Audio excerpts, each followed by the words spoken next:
TPCC కార్యవర్గ సమావేశం జరగనుంది. ప్రజాభవన్లో సమావేశాన్ని ఏర్పాటు చేశారు. ఈ సమావేశానికి టీపీసీసీ చీఫ్ రేవంత్ రెడ్డి అధ్యక్షత వహించనున్నారు. ప్రభుత్వం ఏర్పాటైన తరువాత నిర్వహిస్తున్న తొలి సమావేశం కావటం విశేషం. ఈ సమావేశంలో పాల్గొనేందుకు ఎమ్మెల్యేలు, ఎమ్మెల్సీలు, ఎంపీలు, పార్టీ జనరల్ సెక్రటరీలు ప్రజాభవన్కు చేరుకుంటున్నారు. ముఖ్యంగా ఈ సమావేశంలో పార్టీ కార్యక్రమాలపైన చర్చ జరగనుంది. ప్రభుత్వ కార్యక్రమాలను ప్రజల్లోకి తీసుకువెళ్లడంపై ప్రధానంగా దృష్టి సారించనున్నారు. అలాగే రుణమాఫీ సంబరాలను పార్టీ పరంగా ఎలా చేయాలో దిశానిర్దేశం చేయనున్నారు సీఎం రేవంత్.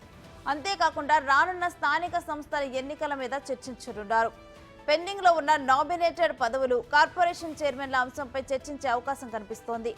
ప్రభుత్వాన్ని, పార్టీని సమన్వయం చేసుకుని వెళ్లడంపై దిశానిర్దేశం చేయనున్నారు.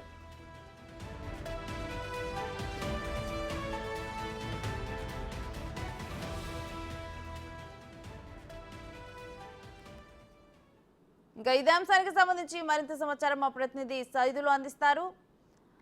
సైదులు, మరి కాసేపట్లో టీపీసీసీ కార్యవర్గ సమావేశం గురించి డీటెయిల్స్ ఏంటి? ఎస్ రేణుశ్రీ, కాసేపట్లో టీపీసీసీ కార్యవర్గ సమావేశం ప్రజాభవన్లో జరగబోతుంది. ఇప్పటికే ఇక్కడికి మంత్రులు, ఎమ్మెల్యేలు అందరూ కూడా హాజరయ్యారు. మరి కాసేపట్లో సీఎం రేవంత్ రెడ్డి కూడా జూబ్లీ హిల్స్ తన నివాసం నుంచి ప్రజాభవన్కి వస్తున్నారు. సో ఇక మొదటిసారి ప్రభుత్వం ఏర్పడిన తర్వాత మొదటిసారి టీపీసీసీ కార్యవర్గ సమావేశం జరగబోతుంది. ముఖ్యంగా ప్రభుత్వ కార్యక్రమాలను ప్రజల్లోకి విస్తృతంగా తీసుకెళ్లేలా ఒక దిశానిర్దేశం చేయబోతున్నారు ఇటు ఎమ్మెల్యేలకు, పార్టీ నాయకులకు, కార్యకర్తలకు. సో ఇక రుణమాఫీ అంశానికి సంబంధించి ఇక పెద్ద ఎత్తున సంబరాలు చేసుకునేటట్టు ఇప్పటికే రుణమాఫీ మార్గదర్శకాలన్నీ కూడా ప్రభుత్వం విడుదల చేసింది కాబట్టి దానికి సంబంధించిన రుణమాఫీకి సంబంధించిన రైతు ఖాతాలో డబ్బులు జమ అయిన తర్వాత వెంటనే ఆయా గ్రామాల్లో పెద్ద ఎత్తున సంబరాలు చేసుకునే విధంగా కూడా ఇటు పార్టీ నాయకులు అందరూ కూడా దృష్టి సారించాలని చెప్పేసి కూడా సీఎం రేవంత్ రెడ్డి ఈ ఉన్నటువంటి ఎమ్మెల్యేలను, మంత్రులకు, కార్యకర్తలకు, నాయకులకు దిశానిర్దేశం చేయబోతున్నారు. ప్రస్తుతం మనతో ప్రభుత్వ వీపు బీర్లా ఐలా యాదవ్ ఉన్నారు.